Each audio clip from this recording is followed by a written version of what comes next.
well, buckle up. Back in the old time machine. 13th century, texture, taste. Very fishy. Preservatives, Cornish pasties. Oh my God, I've never even thought of that. The themes of empire, mission, inheritance, and destiny. Hello and welcome back to What the Food. This is the first episode of Season 3.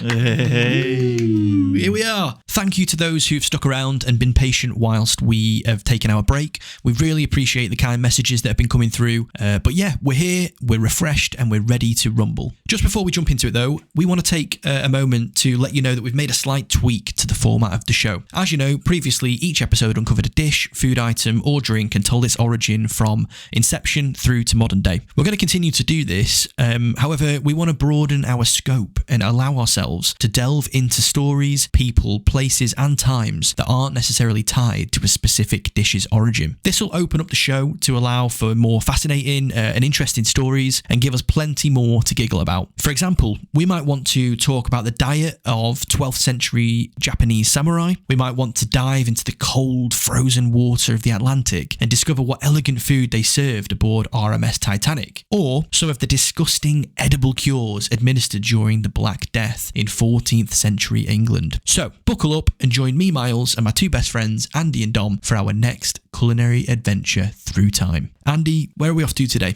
Well, that was expertly detailed. Hopefully everyone understands the new premise. This episode's going to be a good one. First one back. Everyone's ready. Eager to please, eager to show off our new skills, what we've learned over the break. So today, we're going to explore how French cuisine became king. So from the medieval feasts to the royal decadence at Versailles, the invention of the Michelin star and the rise of culinary tourism, we're covering the centuries-long journey that put French food on top. We'll also explore how American soldiers in France came home after World War II with a taste for French cooking, and how the Nouvelle Cuisine movement reinvented classic dishes with a fresh, modern twist. Ooh.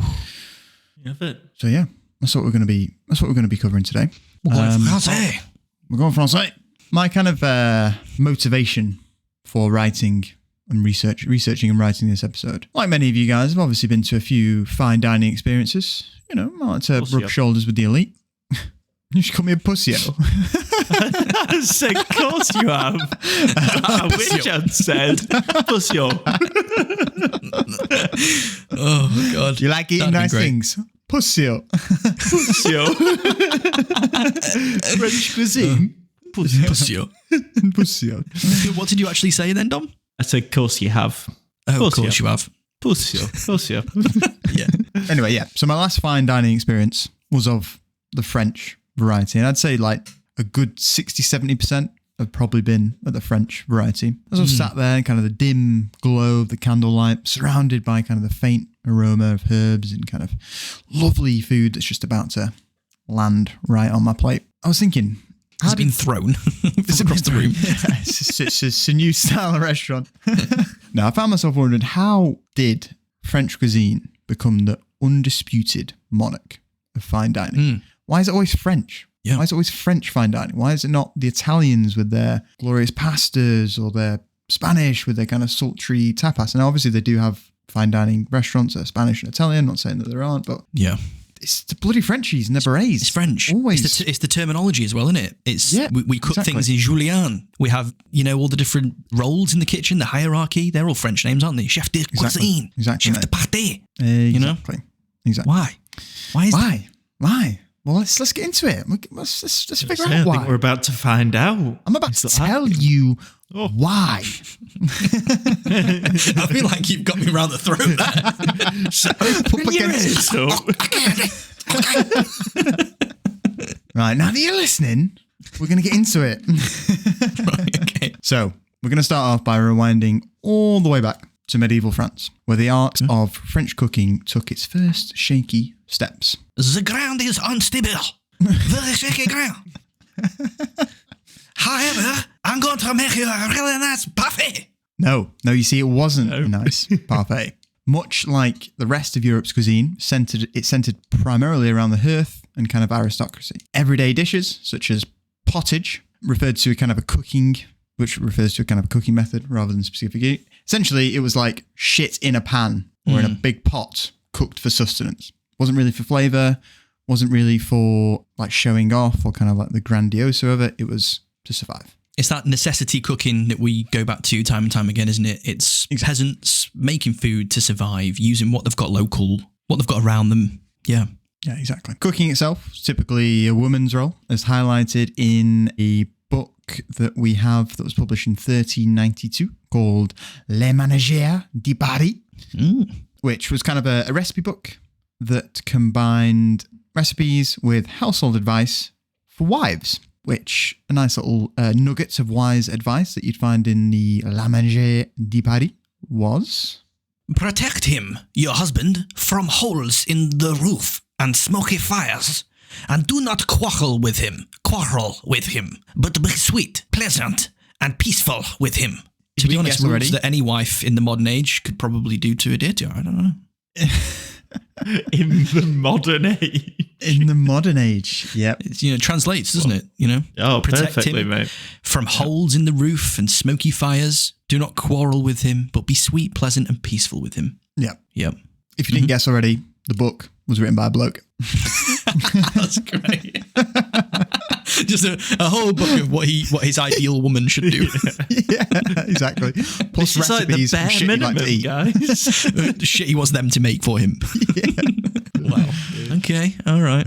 Yeah, different world. But yeah, medieval ages in France, peasant meals, simple, repetitive, breads, kind of pottage, locally available meats, fish, all that sort of stuff. The nobility kind of dined similarly, but did incorporate kind of exotic spices and kind of had their own kind of personal chefs. They're not, stirring the big pot of pottage themselves. Yeah, exactly. They've got cooks, and there's maybe a few exotic spices that kind of come over from either the rest of Europe or the Middle East. So yeah, that's where we're at until we get to the point where a bloke by the name of Guillaume Tirel, known as Tevon. Tevon. He was the cook to Charles V, and he essentially started to add a bit of flair to his cooking. So he used costly ingredients like saffron. He started crafting dishes with like edible crusts, which were kind of, I think we covered it in a previous episode, but usually the crust would just be used as like the plate to kind of soak up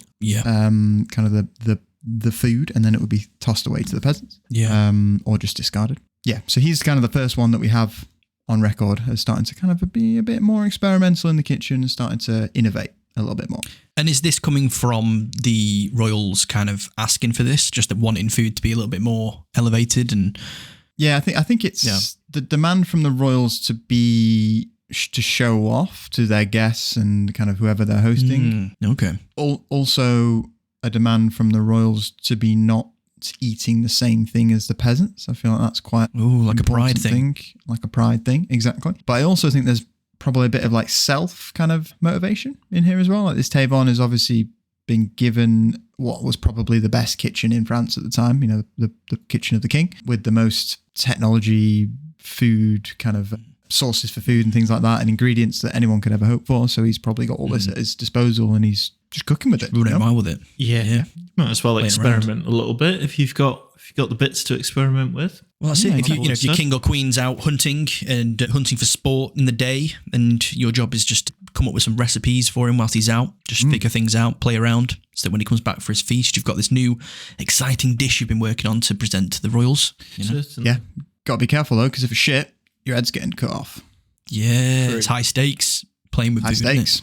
Exactly. Tevon by the name, his nickname. Tevon essentially means wind slicer. Wow. Which is his nickname. And he reportedly got... His party trick is having a fart and getting a knife like this going through. Goes off in different directions. Wind slicer. Tevon, this is fucking horrible. Please, stop. This is really disgusting. We hate when you do this. Yeah.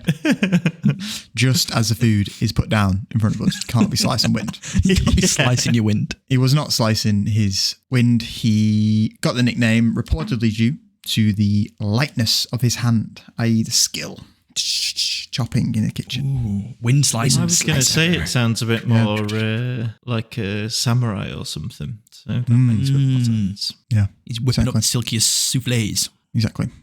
So all of his kind of innovations during his life kind of culminated in the book known as Les Viandes, which is one of the most influential early French cookbooks. Again, I feel like we've mentioned this cookbook before in a previous episode. Maybe vaguely rings a bell. Yeah. And within this cookbook, he's essentially documenting kind of all of his refined techniques. And it's this really. This book here is what sets the stage for kind of the broader transformation of French cuisine. Yeah. The book itself contains over 220 recipes. It showcases kind of the medieval French taste for blending sweet and savoury flavours, and it often uses exotic spices as well.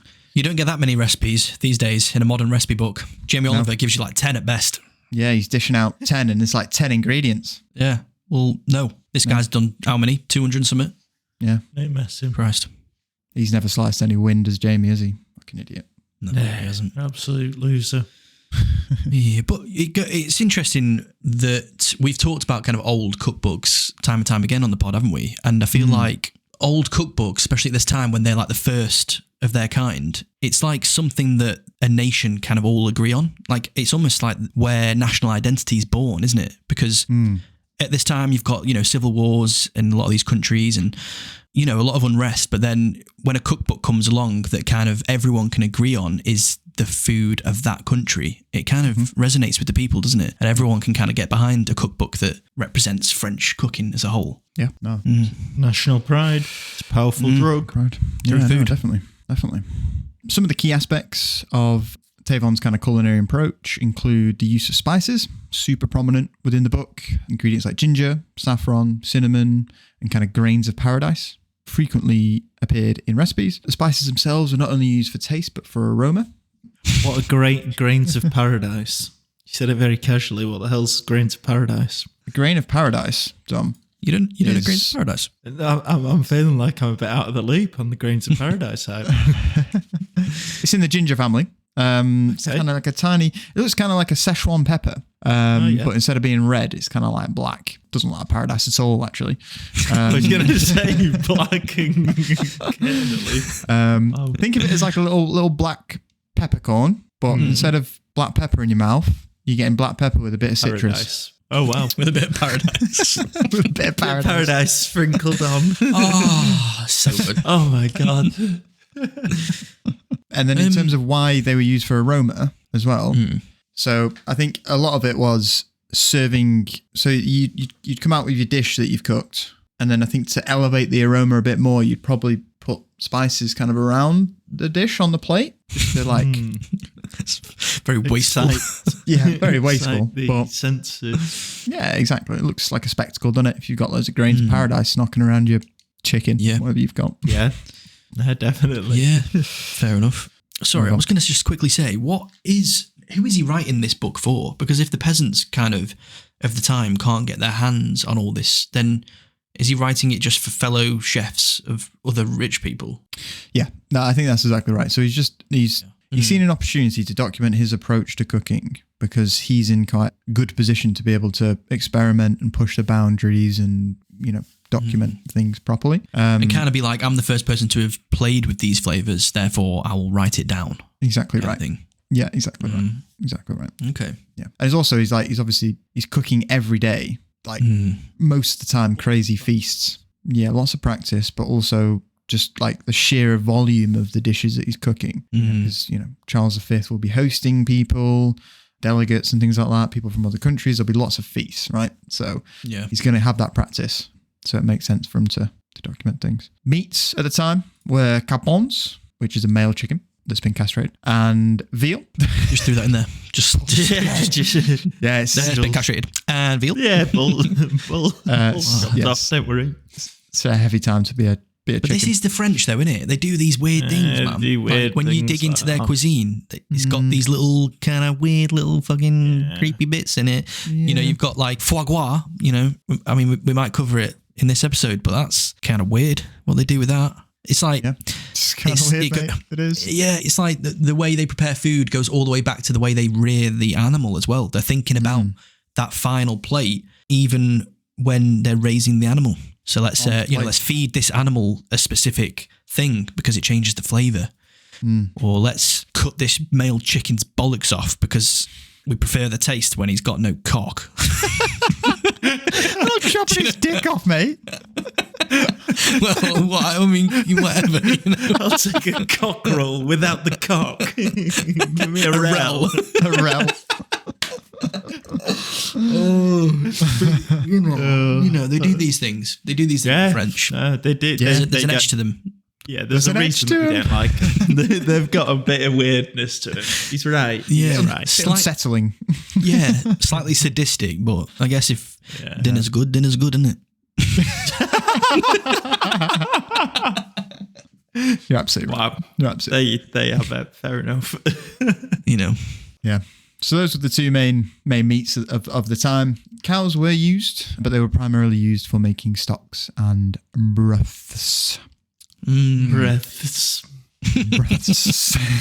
Really hit that, mate. I enjoy Yeah, you gotta hit it. You've got to hit the broths. Brothers. That is the sound of broth, though, isn't it? Yeah. As it's Spot on. brothing away, you know. It's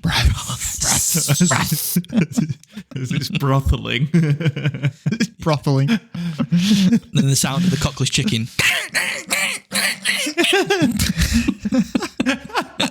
That's a traumatizing.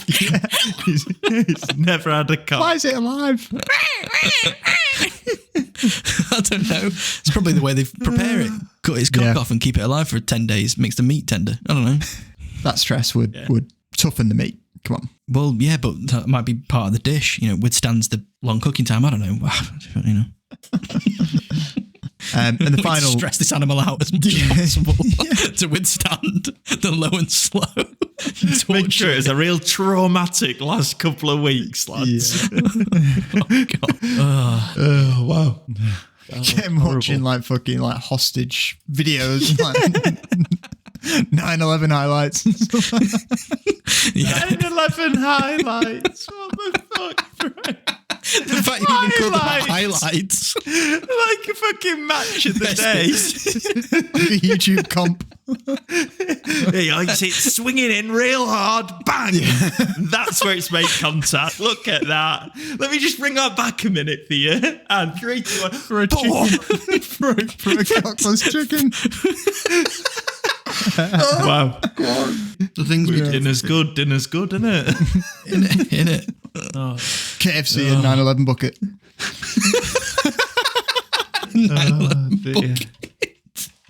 Oh, God. Oh, terrible. That's terrible. Proper spicy. Hot enough to melt steel beams. Oh, we're back. I'm just giving them some marketing ideas here. They should be Oh, paid. God. I don't really know how to circle back from here. Maybe an apology to Americans is a good start. Yeah, that's a good start. Yeah, apologies for that.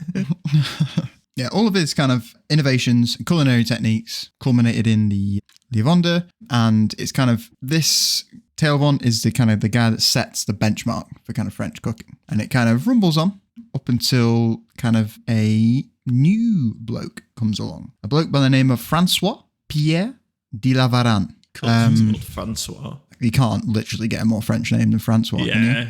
Yeah. So try out. It doesn't exist. Doesn't exist. Imagine if we were called like Ingerland. Can't be right, can it? Inger land. Yeah.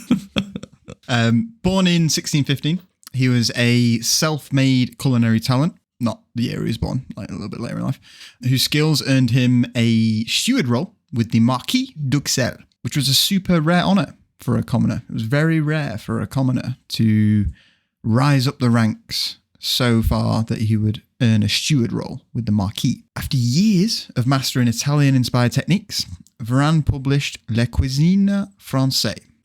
Wait a minute. He studied Italian techniques and then just saying it's French.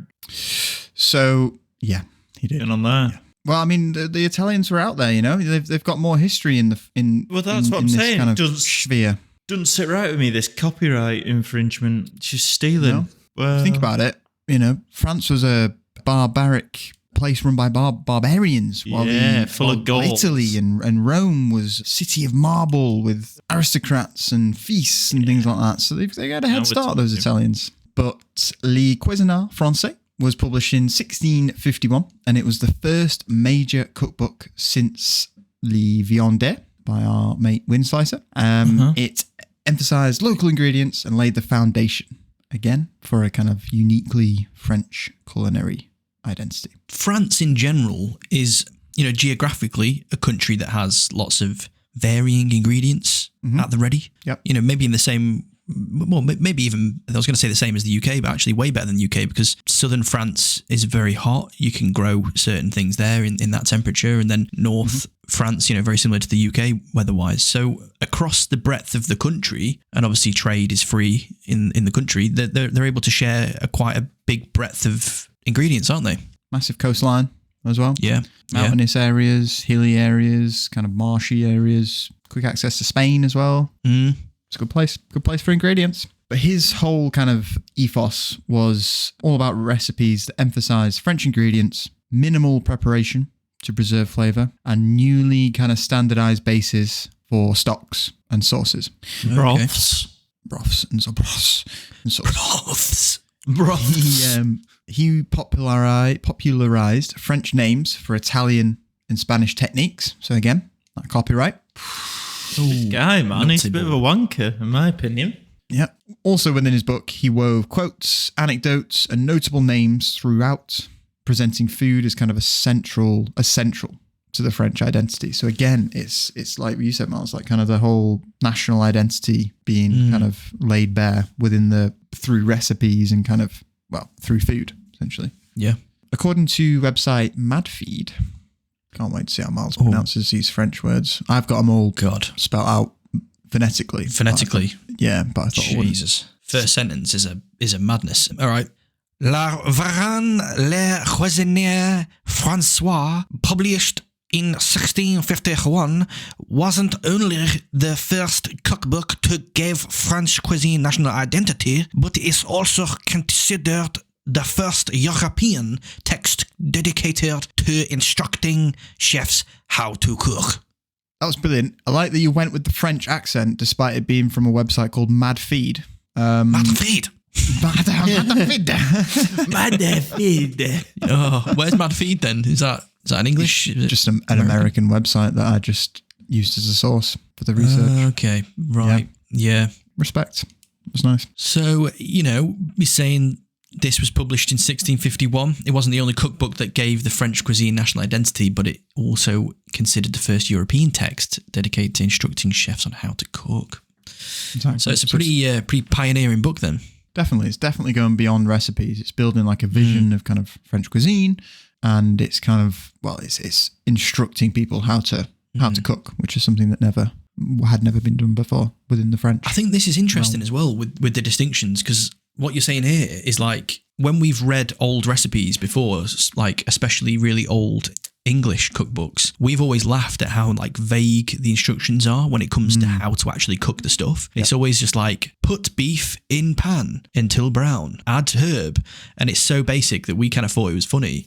But what seems to be happening here is that the French are actually going to the effort of explaining how to exactly cook that and how to actually do that process. Yep. They're saying though, like it's important that you actually do this right. So therefore place the beef in the pan fat side down for this amount of time. And it's that attention to detail because they've again got the eyes on that kind of like final product, haven't they? Yeah. Taking the passion out of cooking though.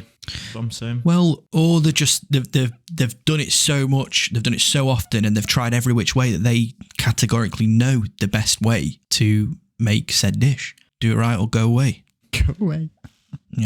Well, moving on from Francois, we're going to come to the reign of Louis the Roman 14th. numerals 16th. I want to say 14th. Sorry. Right, guys. So let's go back to a nice 14th. year 5 maths lesson. Is the I, is it before or after the V? It's 14th. See, Yes, well done, 14th. Miles. Smashed it. Stick No, it was to a your test. It was a cooking test, books. and Miles smashed a it. little test, little season 3 test. This is a Little new season thing. 3 Andy's going to test. sprinkle in little SATs questions for us. Yeah, See yeah. if we're Well, smarter than a something- 10-year-old. Love that. Something that Miles didn't announce to the listeners at the beginning is at the end of each podcast episode now, there's going to be a test. And you guys are going to get tests on everything that you've just learned. that's shit. And if you don't get them all right, we do the episode again.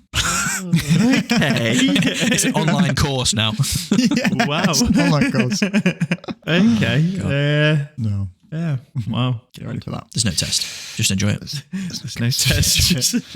The only test is, are you enjoying it? There you are. That's it. So under the reign of Louis XIV, or as he was better known, the Sun King, French cuisine became more than mere sustenance. It really kind of emerged as a symbol of elegance and sophistication, the court of Versailles. A megalomaniac narcissist he was, but Louis turned his morning ritual into a state ritual. The evening meal was a true event of court life in the Grand Palace that he built to centralise his power.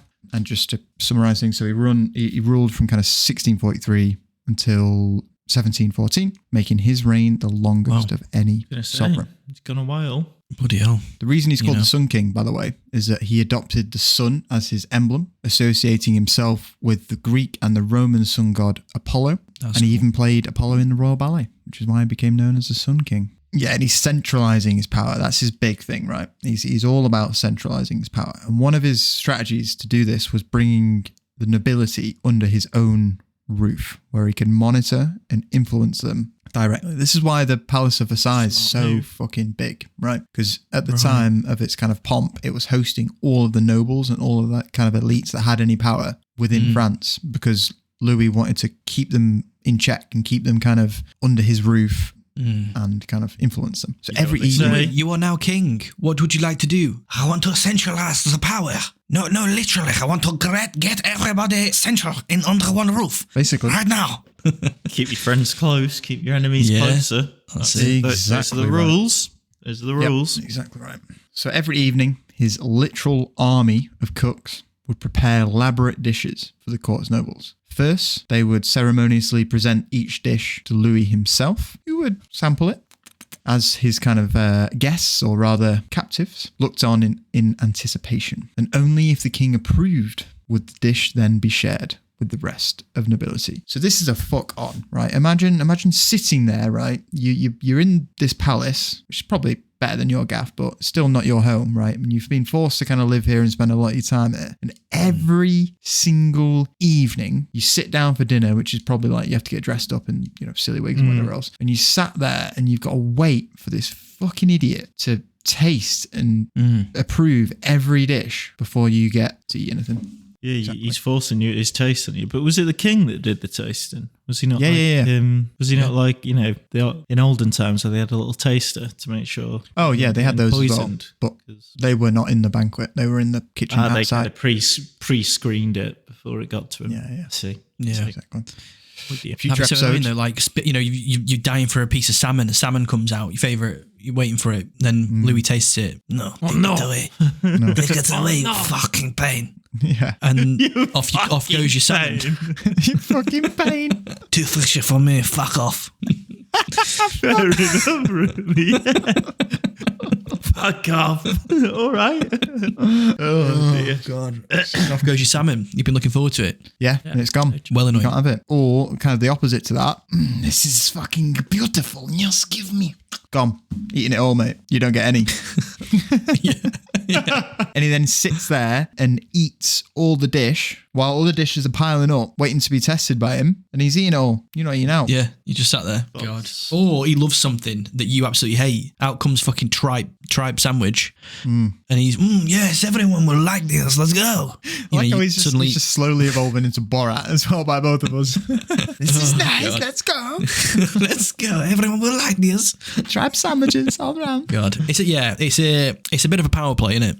It is. Massive power play. And the kind of environment as well, large, well-funded staff working tirelessly to impress the king. All this kind of helped transform cooking into kind of a bit of a refined science. Vast kitchens, expansive budgets allowed for specialization. Some cooks began to focus purely on pastries. Some cooks began to focus purely on broths. Some other broths. I'm gonna broth. Oh God. But this specialization enabled kind of innovations, and it enabled people to really kind of hone their craft and document things and perfect things, and kind of took it to the next level. We joked before about Louis kind of having a bit of an appetite. But I managed to find a quote from his sister-in-law, Princess Palatine. Not going to say her real name because it's mental. It's like Liselotte von de Plafts. Sounds like pussy. Okay. I'm not going to say it, but here it is. Yeah, sorry. I couldn't resist. She observed that Louis could... He could eat 4 plates of soup, a whole pheasant, a partridge, a large plate of salad, 2 slices of ham, mutton au jus with garlic, a plate of pastry, all followed by fruit and a hard-boiled egg. Eggs. Eggs, multiple. Multiple. In brackets, multiple. I mean, that sounds like a Tuesday night at my house. 4 plates of soup. I mean, just spilling everywhere. Are you eating a plate of soup? It's not. It's 4 plates worth, but in one big bowl for me. a whole pheasant, a partridge, easy. A large plate of salad, nice. Slices of ham, mutton, au jus, garlic. I'm not sure it's like wafer ham. I think it's probably like, chunk of ham. Yeah. Fair enough. Afternoon snack wafer ham. In that case, it's too much for me. All followed by fruit and a hard-boiled egg. I get followed by fruit. There's your kind of sweet dessert. But then hard-boiled eggs? It does actually sound like something you'd eat to get the protein in. I've got it's nice. Yeah, fruit salad for afters. Sprinkle of egg on top, guys. Just to get that extra little hit. little shaving of egg on top. Oh, no. Yeah, you get a little tin of, you get like fruit cocktail in tins. Boil some eggs up. No. Mash them together. No. You could not do that as well. Yeah. Yeah, he's got a big appetite. Big appetite. He has. He loved his Big food, boy. safe to say. Was he known as being a large boy or? He was getting a bit of that way. Chunky. Although, those like food eating contests that they have in America? Yeah. The guys that are like the best at it are actually thin. They're like super skinny. Yeah, well, they do. It's weird. They purge afterwards, don't they? Yeah, they but go and still, vomit afterwards because you can't be eating that many hot dogs. Like think about it, that's your poo. But still, to base your whole life on eating food and still be skinny at the end of it. And here I am, trying my best. I'm trying my best. You're doing your best. Don't worry, man. You're not trying. You're doing. I see you out there, brother. Anyway, back to this fat pussyo in France. Look, you called me a fat pussy. Back to this fat pussyo, Andy. Go on. All right. Cheers, mate. Completely done you there. Guess I'll carry on the rest of the episode, shall I? Absolutely served you up. Come on. Start talking, fat pussyo. Oh, God. No, I would never do that. I was talking about the king himself. Sorry. Should have been more clear on that. Apologies. Delete my number. Over time,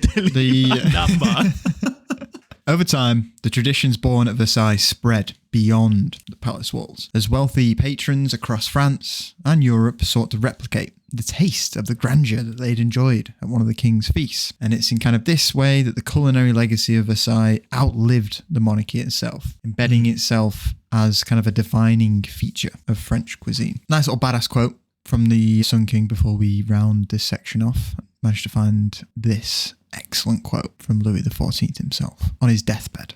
Why do you weep? Did you think I was immortal?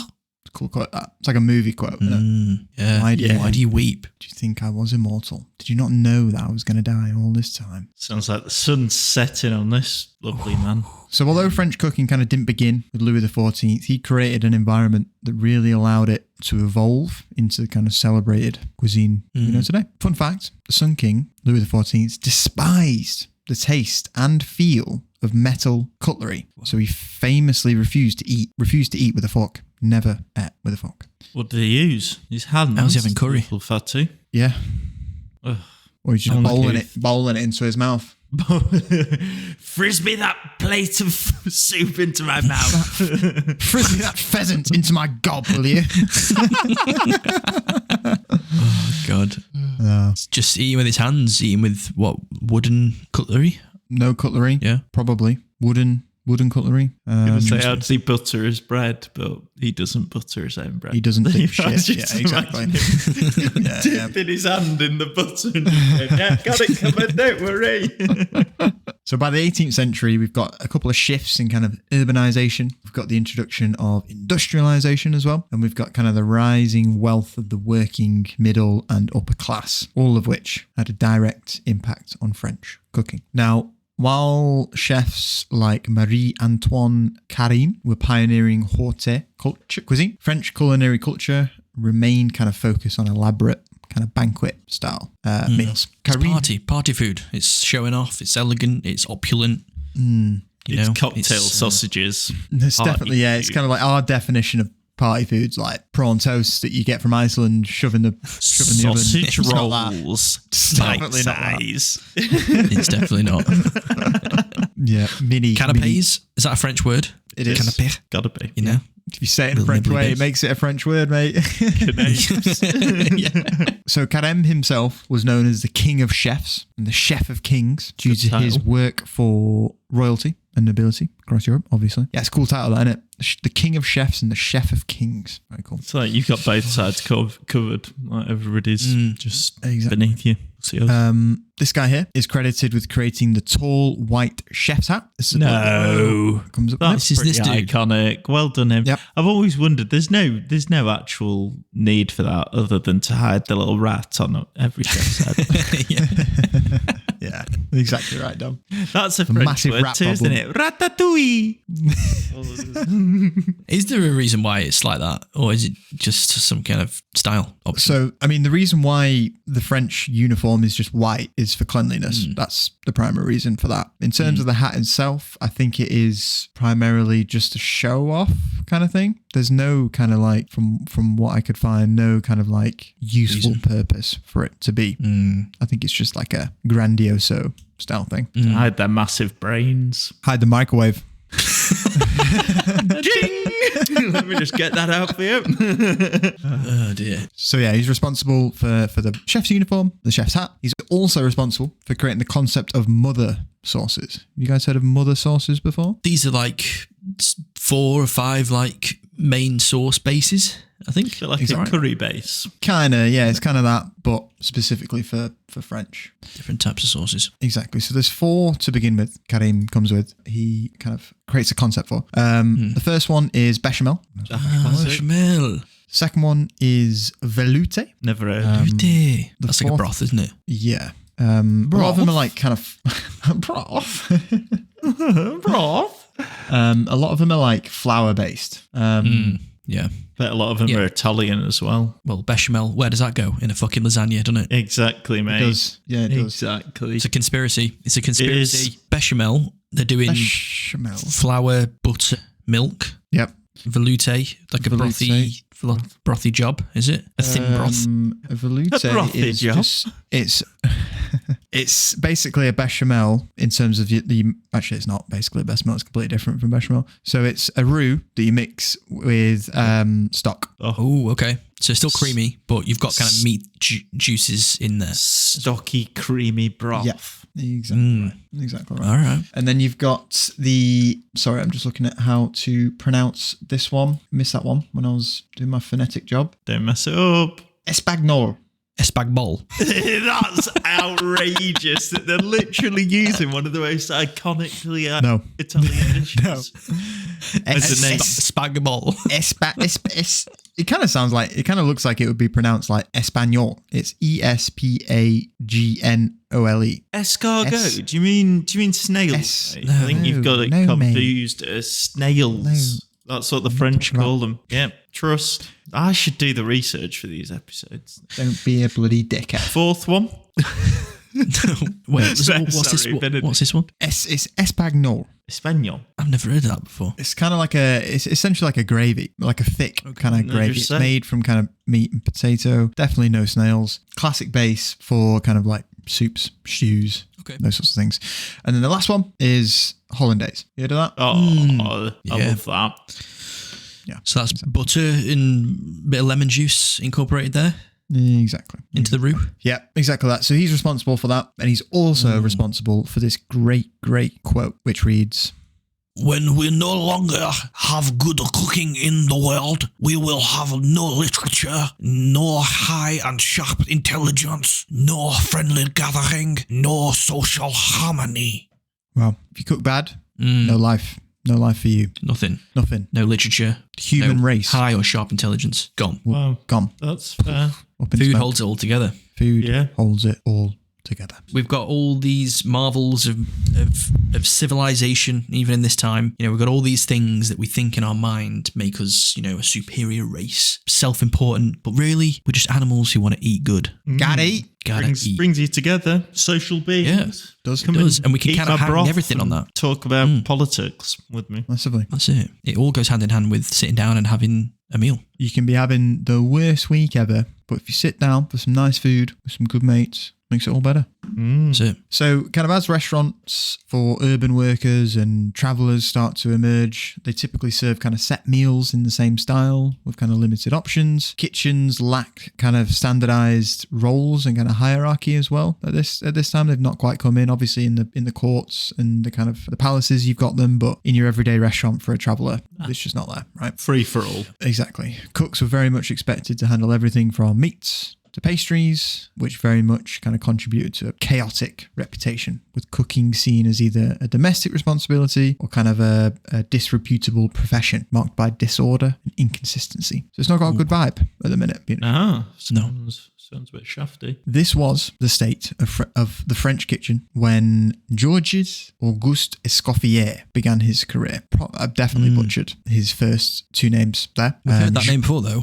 I was going to say the name's ringing bells. Yeah, I recognise that. Very, very important figure in the French culinary world. So Escoffier was born in 1846 and started his culinary career at the age of 12 as an apprentice in his uncle's restaurant in Nice. Trained by his uncle and later serving as an army cook in the Franco-Prussian War, Escoffier gained a deep appreciation for hierarchy and standardization. Once his military service was finished, he re-envisaged the kitchen as an organized, disciplined system capable of producing a la carte meals with precision. So it's this guy that really kind of introduces the brigade system to kitchens around the world. So he replaced the traditional chaotic structure with this, like I said, this brigade system. He first did it at London's Savoy Hotel. Of course, it first happened in Great Britain, might I add.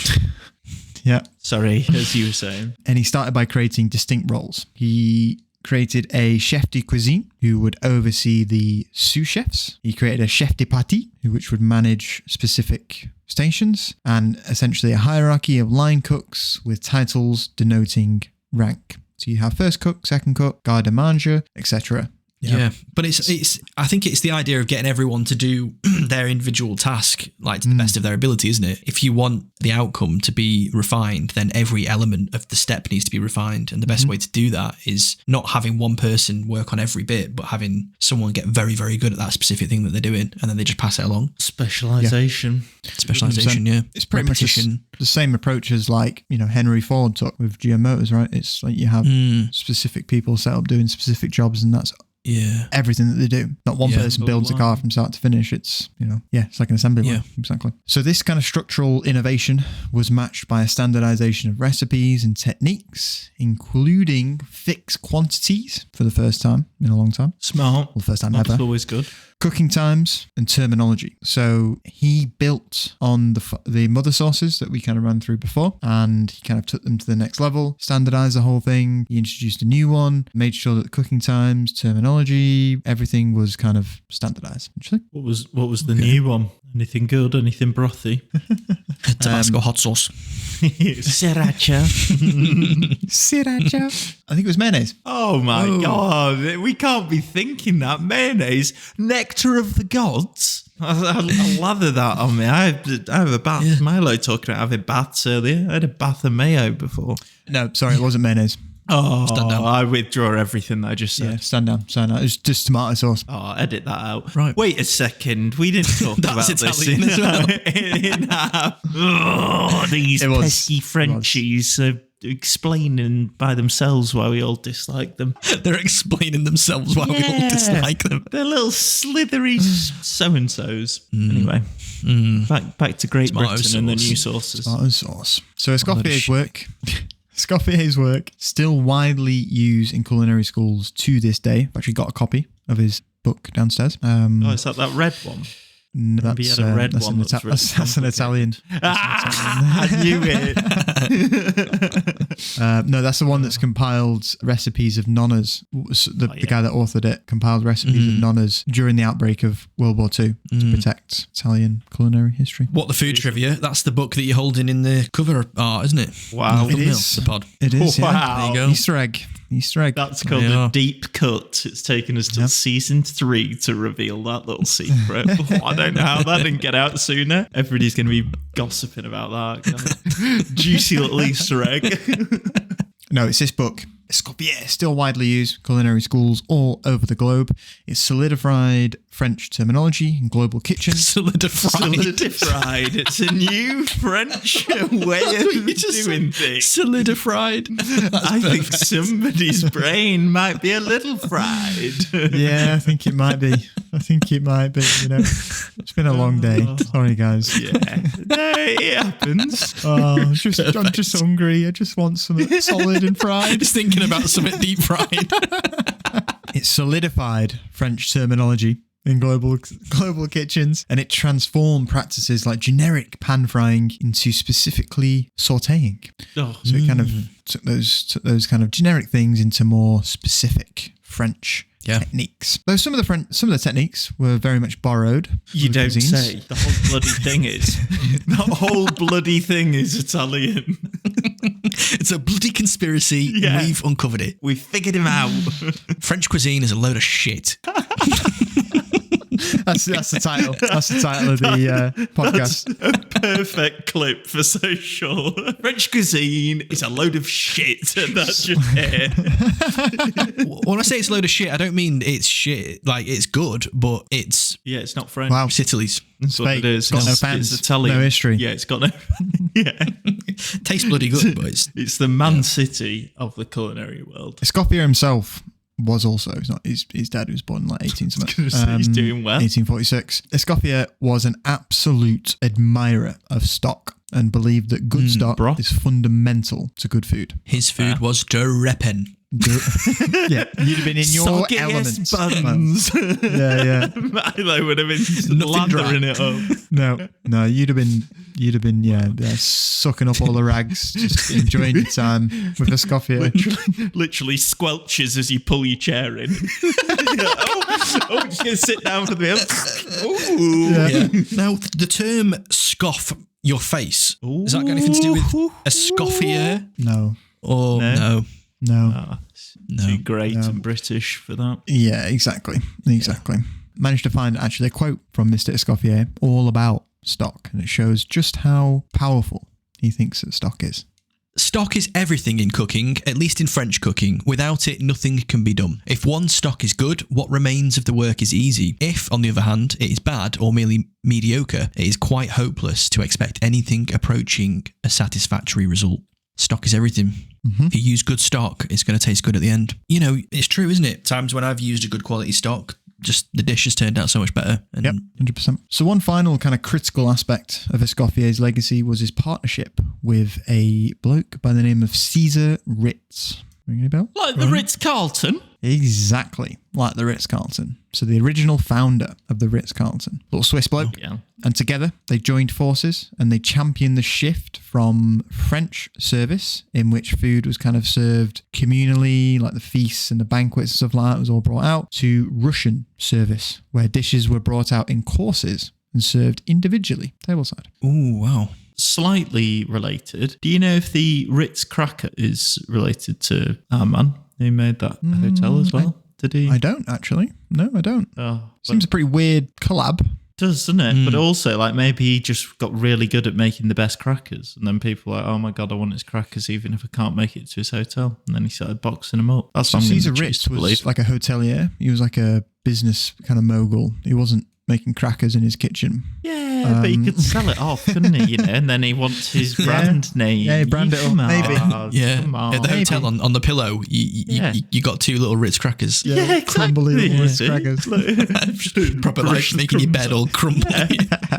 So although this kind of new Russian service was already gaining popularity, especially in England, Escoffier and Ritz kind of cemented it as like the modern standard. Firstly, at the Savoy, and then later the kind of Paris, Ritz and Carlton hotels. So it's less about like gorging yourself and it's more about taking your time with each plate, enjoying the flavours and the presentation, spacing it out a bit more. Yeah, exactly. Yeah. And it kind of reinforces the need for that structure and discipline of the brigade system as well. Like if you're getting... Timings now are more precise, aren't they? Yeah, exactly right. So yeah, Escoffier, probably one of the most, if not the most influential in French cuisine, for sure. But it's impossible to talk about French cuisine without mentioning Michelin stars. Michelin. Now, while they're kind of the holy grail of high-end restaurants, the origins of this iconic rating system is pretty mundane, right? So in 1900, André and Edouard Michelin, who owned a tyre company, were keen to boost French travel and therefore tyre sales. So they published a guide with everything you'd need for a road trip: maps, petrol stations, mechanics, and recommendations for good places to eat. And bottle of water to put dick into piss if your on-road can't get service station. Perfect. Cheers, Andre. That's page 1. Yeah. It's on the cover. So where to stop on the road? It's a guide of where's nice to eat, where's not. Yeah. And it was in the 1920s that he started awarding stars to restaurants. 1 star meant a good place to stop. 2 meant worth a detour.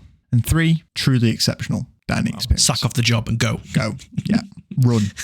But no, then that 3-star was you want to drive across the country just to eat at this place. You need to go. And is it just for regular people, a guide, or is it for people? Was it? I thought it was like truckers or something, or people working. Just for regular people. Is it nothing to do with that? Anybody that had a car, anybody that had anything that needed wheels on it, the Michelin stars for you. The Michelin guides for you. Sorry. So a little quote from the Michelin guide itself. Based on the principle that man only truly respects what he pays for, a brand new Michelin guide was launched in 1920 and sold for 7 francs. Based on that principle, man only truly respects what he pays for. Yeah, because you value it enough to pay for it. Yeah. That's a crazy quote, No. in my opinion. I can think of a few exceptions. So today, Michelin stars are one of the most sought after awards in the culinary world. And they essentially turned French cooking into a global pilgrimage. Food lovers around the world began flocking to France to experience these prized meals. And it's kind of this system that essentially gives the French an unbeatable kind of head start in culinary tourism. You know, it's within France where the first and only, for a time, Michelin star restaurants are. So they've got the head start, right? If you wanted to go to a Michelin star restaurant, you had to go to France.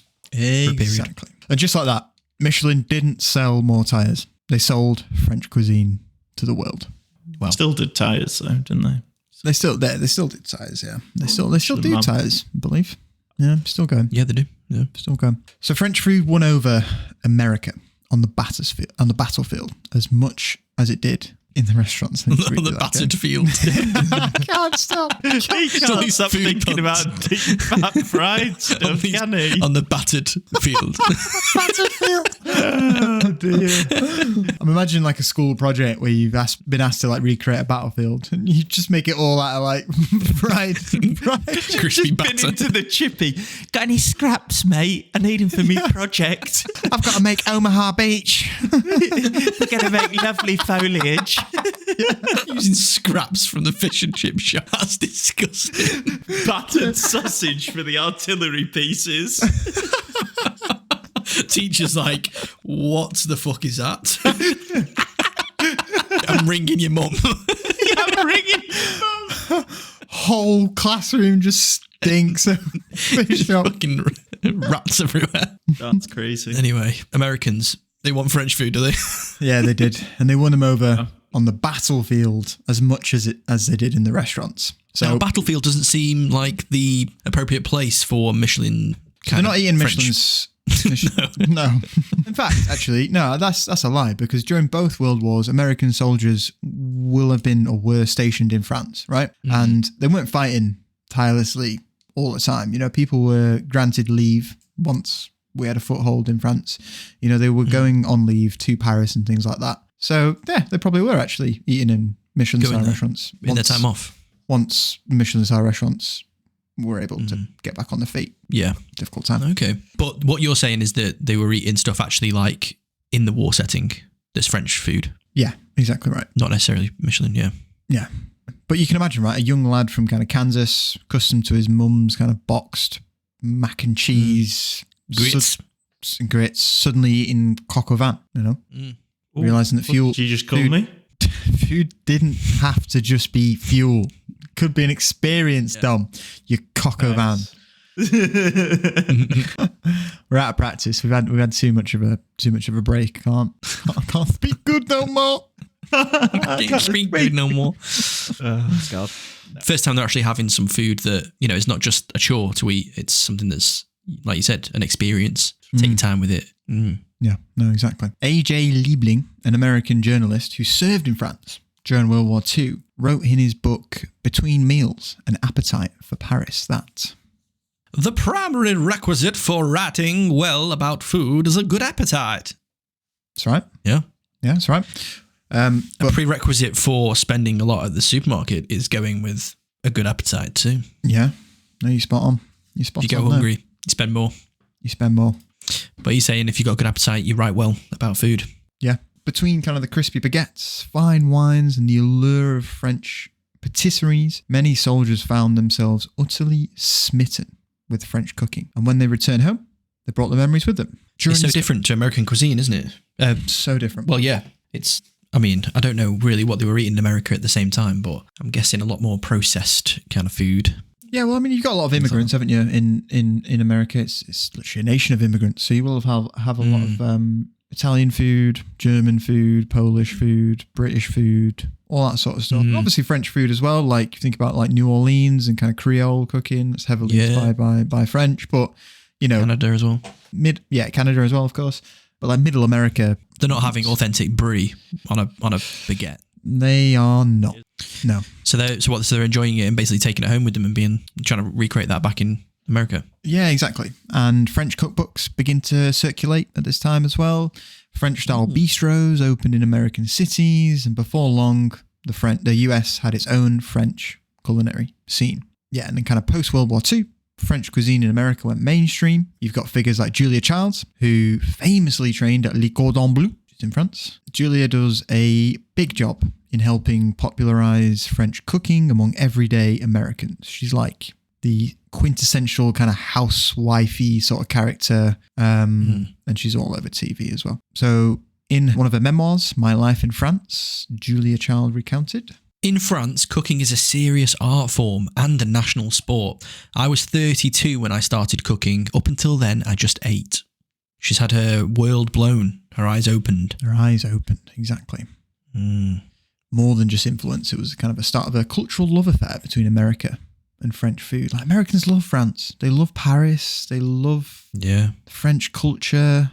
Can't say it myself, but they love it. So by the 20th century, French cuisine was synonymous with heavy sauces, elaborate presentations, and sometimes kind of obscenely rich dishes. But in kind of the 1960s and 70s, you get a new movement that would emerge, and it would change kind of French food forever. And this is Nouvelle cuisine. Nouvelle. Now, Nouvelle is kind of a bit of a rebellion against the stodgier aspects of kind of French gastronomy, championing fresh ingredients, lighter dishes, and a real focus on natural flavours. So at the forefront were culinary giants like Eugénie Brazier, Paul Bosc, and Michel Toigras. Fair enough, yeah. Toigras. Toigras.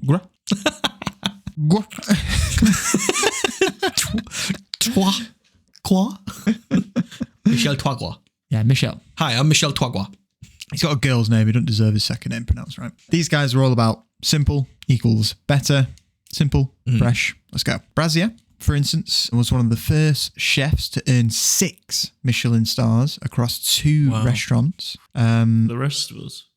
I know, right? She became known as the mother of modern French cooking, and her influence on the young Bosc, who's another one of these guys, was immense, as was her emphasis on ingredient quality and honest flavours. They've all got great names, these 3. Yeah. Bosc, he was often called the Pope of French cuisine. Why not? Wow. Why not? So Bosc made French food more approachable while keeping it sophisticated. He kind of went down the whole... He still kept it classic, but made things a bit lighter, a bit less rich, a bit less heavy on the sauces, but he still kind of combined that with kind of emphasis on presentation. It's very the meat they use is often gamey.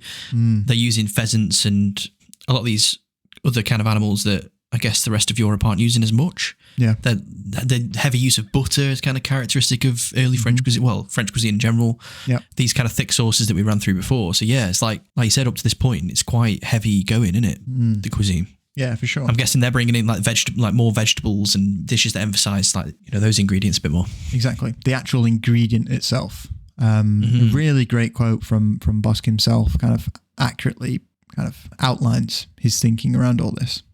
If an architect makes a mistake, he grows ivy to cover it. If a doctor makes a mistake, he covers it with soil. Sorry? If a doctor makes a mistake, he covers it in soil. Does he mean like as in they die and he buries them in the ground? That's foul. Is that what he's saying? That's what he's Nasty saying, yeah. little Frenchies. Oh, man. the They're doctor makes horrible. a mistake. That's crazy. I thought it was a mistake. I thought it was a mistake. I fucking wrote it. Bosc's. Yeah. Bosc's a Off bit the of a deep end. bastard. Bosc's a bastard. Bosc, you big bastard. Bloody bastard. You bastard. Right. What's he actually saying here? If an architect makes a mistake, he grows ivy to cover it. If a doctor makes a mistake, he covers it with soil. If a cook makes a mistake, he covers it with some sauce and says it's a new recipe. There you have it. Hiding behind your sauce. Yeah, don't hide behind your sauce, you little Hide behind pustule. your- Okay, yeah, so he's kind of saying that cooks, cover mistakes with sauces. Is that because his cuisine is refined and it's kind of taken away that sauce element and it's just letting the ingredients do their own thing? So he's Exactly kind of right. pointing Not fingers a bit. hiding isn't he? anything. Not hiding No. anything. No. My ingredients will all just true. sing. My ingredients, my techniques, my presentation, my combination of flavors. That is what is going to do the talking here. Wow. Yeah. Michel Tracqua, part of a multi-generational dynasty of French chefs, focused on pure seasonal ingredients, using techniques that let the flavors shine rather than, again, let them drown in heavy sauces. He is very famous for saying, It is better to let the recipe live. In any case, you never cook the same thing twice. I don't work with proportions, with weights, but with instinct, with desire, with intuition. Wow. Yeah. he's kind of breaking the mold a little bit from Escoffier's He is. kind of It's coming full circle. brigade system. Yeah. He's saying, feel it.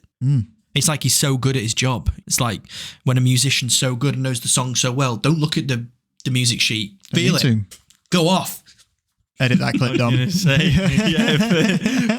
for audio listeners, I don't know what that was. Nothing was happening. But Silence. That'll be a great clip because it's literally Milo doing crazy shit and me and Andy just watching on in absolute astonishment. It was a violin. It was me going off piste on my violin. Wow. Oh, is that what it is? Is that what you call it? Yeah. Goblin, yeah. Okay.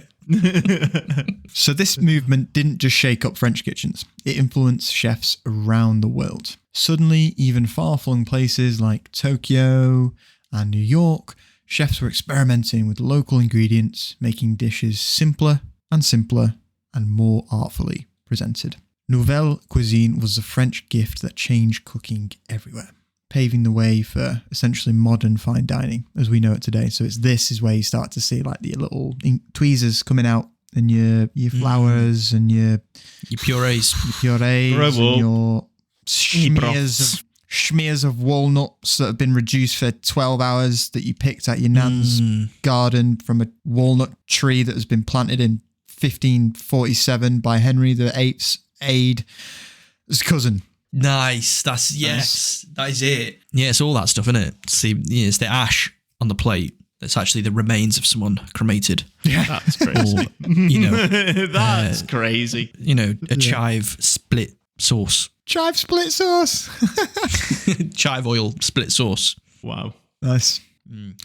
Incredible. So between Michelin stars, culinary tourism, American soldiers' taste for French food, colonial influences, and the innovation of Nouvelle cuisine, it's no wonder why French cuisine became the global gold standard. Transformed into something more than sustenance. It became an experience, became an art form, and it became ultimately a global phenomenon. Sure, it's got a bit of a reputation for snobbery. Maybe they do Lies. go lies. Maybe they lie. Maybe they do go a bit overboard on the butter. But French cooking has earned its place on the throne of fine dining. Absolutely. Absolutely. Well done to the Italians. Well done to the Italians. Well done to lasagna. Shout out to spaghetti. From the humble baguette